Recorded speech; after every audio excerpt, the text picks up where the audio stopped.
Does anyone else get super excited whenever the Planecation emails come through?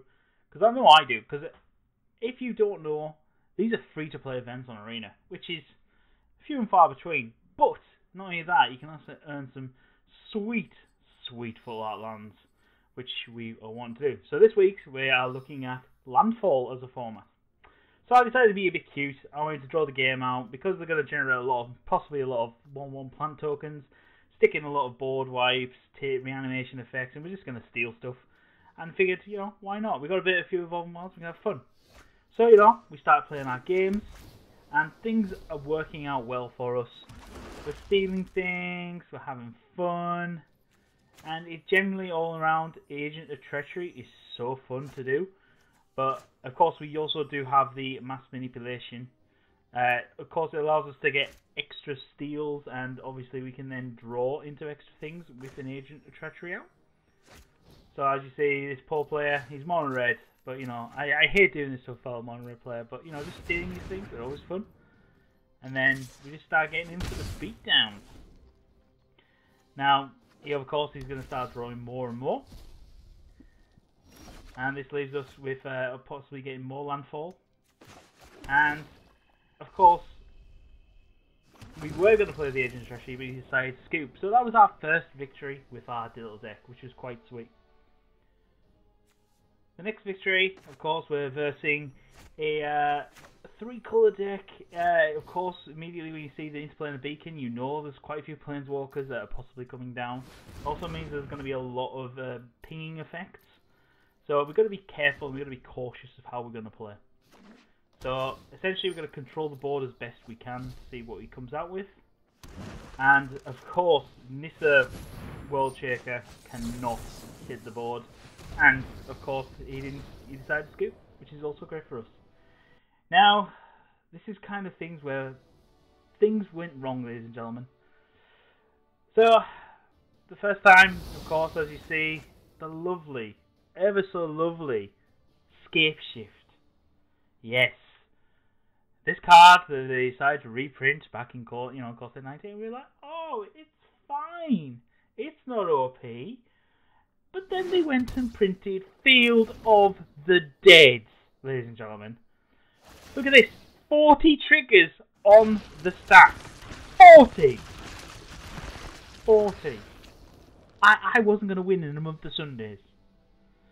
But anyway, moving on from that, we're then obviously coming on to another game, which is also rather fun. Mono blue, it's nice to see some of the older decks come out. Of course, there's Jin, so we're like, well, we can't let that hit the board, we've got to be careful, we've got to think about our players. And of course, he's already bounced back the Night Auto once, so we kind of got to be a bit more cautious and think about how we're going to do things. Of course, he's obviously on the dominating board position. Obviously, with the Agent and Treachery on top, we are seen pretty sweet. And of course, we can just steal the Jin here. And yeah, it was going to all work out in our favour. That's until he casts Dive Down. Dive Down! The only thing I can steal is a land. And I'm dead. I can't do anything. The only way I would survive is if I had a non-creature spell.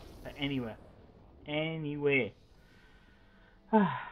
Yeah, this game went as well. As you can see, we got 6 Chandra emblems on us. And a Night Haunter out, which was possibly going to save us. And it obviously didn't. So again, sad times. Oh yeah, and this one. Oh yeah, Gates deck. That's fun. That's fair. That's not overpowered, especially with a Riven of the Wild and swinging in for 16 in one turn. No, perfectly fine. Oh yeah, then the Spitfire Calamity combo. Oh yay, that's also fair. Love it. What's not to like? Yeah, this one was just sad times. This is the longest game I played all evening, and yeah, I just needed like mass manipulation, which as you can see I did not find whatsoever, and yeah, it was sucks quite badly. So we got a bit downhearted, but we decided, you know what, we're not out of this competition yet. We've already got 2 wins. We just need to secure another 4. So how are we going to do it? Well, with goblins. Go back to type. Go back to form. Let's have some fun with the little red guys. The guys who can get us there. And we will call this deck Redemption. That's right. As you can see here, we were being a bit cock-blocked by the Cerulean Drakes. They're annoying, I'll be honest. Very annoying. But, you know, we've gone wide enough. We're getting in there. As you can also see, this Mulan Ying has emblems. So the fact is he has 5 islands that are ready to draw. 5 of them. This is no little feat, ladies and gentlemen. No little feat whatsoever. And yeah. So what we're going to do is, of course, we're just going to, you know, beam fire him in the face for a load of damage. Because why not? And of course I'm going to leave 1 mana open because, you know, I'm a pro like that. I don't tap all my mana to get in that extra damage. Why would I? Pfft. It's foolish. Foolish. So of course he's going to just sit here and draw his cards. I bet as a blue player, he feels really good about right now. I bet he's like, sweet. I get 5 cards in hand. Oh, just look at it. Just look at it. What's my opponent got? 3. He's got nothing. Nothing. I've got my nice little protective blockers all day long. I'm going to swing it for 5 damage. I've got him on a 2-turn clock. This guy is dead, is what he's thinking. Dead. But little does he know, ladies and gentlemen. Little does my friend know, Mr. Blue Player over there, that I have another Banefire in hand. And I am going to destroy him next turn. But you know, we can't just let a blue player play out the game. You know, you got to savor when you know you got victory imminent against your opponent. You got to savor these little things. And I, quite frankly, enjoy this sweet, beautiful nectar as of right now. So yeah, you know, it's back on our turn. You know, might as well play around a little. Because why not? I don't see any reason to just flat out just cast a spell to win the game. Why not have a bit of fun? You know? Take all these little moments. This is what you need to do with your Magic career, Magic highlights. Where you get a moment, savor it and enjoy it. Because, you know, gaining the upper hand, mono red gaining the upper hand over mono blue is a rare commodity. Let's be honest. It is. It can, you know, it doesn't always work out to our advantage. So just getting these little wins in can make all the difference. I even swung with a 0-2. Even swung with a 0-2. Oh no. He gets a card. Oh, so what should we cast for? I think we cast for full amount this time. And the best thing is, he can't even sack the Drake. That's the best bit. Yes. As you see on this game, we're versing Gruul. Gruul's another one of my favourite combos to play. He is sweet, it's fantastic. He does have a Rhythm of the Wild down. Yeah, it is quite scary. But, you know, we've got a few things we can play. So, of course, we're just picking in for little bits of damage around the back, which is generally what we want to do. And maximises our attack strategy so we can focus on things and go forward. Of course, opponent casting, quite frankly, very scary planeswalkers can dampen one's spirit. But when I start seeing them digging, I kind of know that they are just purely looking for more bodies to get on the floor, on the board. So we're not going to be disturbed. So it doesn't bother me too much.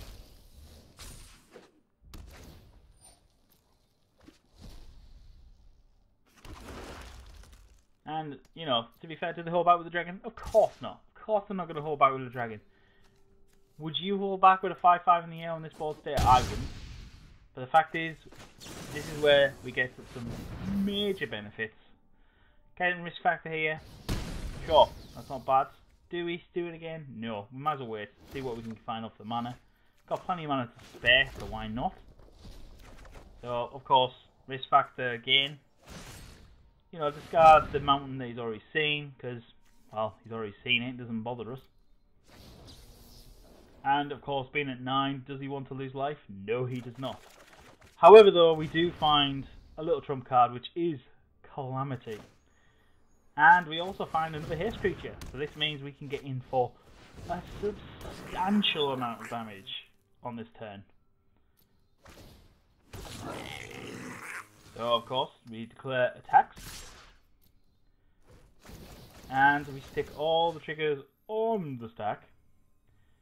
Of course, debating where to put the counter. Of course, we're just going to stick it purely on one of the tokens, but of course our opponent scoops because they do not want to deal with all that damage to this. Now, this one I'm going to play sped up because why not? So of course we multi-6 because our opening hand was a bit crap, and we threw away the risk factor because we want to be purely creature based and go as much damage as possible. So we say black, that's a concern. There is a possibility of large amount of board wipes and target removal. But of course we just keep going for high aggression damage rather than playing the war boss. Okay, so suddenly when seeing the glass, it kind of makes me think, well, they obviously must have something happening. And of course this now has a decision on what to do. Of course, best thing to do is play the war boss and remove the blocker, and allows us to get in for 3 damage. Okay, so now we're starting to get into targeted removal territory, so it's rather concerning. Of course, we're probably just going to keep back the Legion war boss because why not? And we just swing with as many of the crew as possible. We just want to push damage. We've got a burn fist in the hand, so why not? Of course, we do kind of forget that obviously the glass of the guild pack is pumping up those tokens, which is kind of a concern now. But obviously we don't. Ooh, luckily we do dodge Kaya's Wrath here. And well, you know, another Legion war boss is not too bad. Definitely nothing to smirk about. And we swing with everything but the other war boss. Just push as much damage to face as possible. And of course now we are getting into the danger zone for them. So far they have no lifelink, which is also great. But removing a war boss, yeah, it does sting a little bit. Okay, and then obviously we want to get in for as maximum amount we can. So we can hopefully get 3 damage down and 3 damage past. And this means that we can lightning strike and get the 6th win. That's right, 6 wins. We've earned our dues. We've earned the Fallout land. Thank you for tuning in. I've been your host, Jordan here from UKMtG. Make sure you like and subscribe to the video if you do enjoy the content on the channel. And I will catch you guys later.